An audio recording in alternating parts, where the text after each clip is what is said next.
Moram da priznam da je idejni tvorac ove ideje je moj suprug, koji je od malih nogu zaljubljenik u poljoprivredu, jer je to radio čitavog života.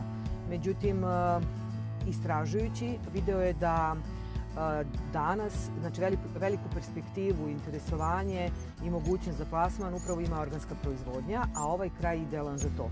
Jer smo ipak u delu Srbije koja je dosta ruralna, znači nema mnogo industrije, tako da možemo da zadovoljimo te striktne propise koje zahteva organska proizvodnja.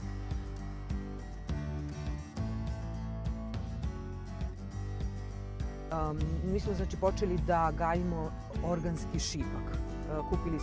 Kupili smo sadnice, naravno ogradili, odnosno informisali se o svim tim merama koje su neophodne i dozvoljene u toj proizvodnji i počeli tako pionirski da na 40 ari da gajimo šipak.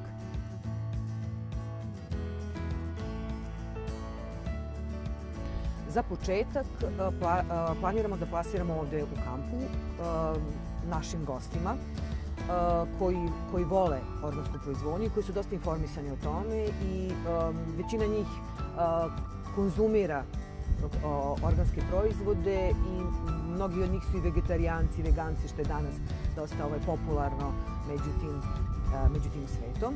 Tako da za početak tu, a kasnije imamo predlog da te proizvode plasiramo u prodavnice zdrave hrane. Novac bi potrošili na kupovinu opreme koja bi nam obezbedila upravo proširenje same te proizvodnje. To su znači ti proklonski borići koji su neophodni za proces stvaranja tog vina, zatim na pasirku i takođe za mašinu koja je neophodna za flaširanje te ambalaže za vino.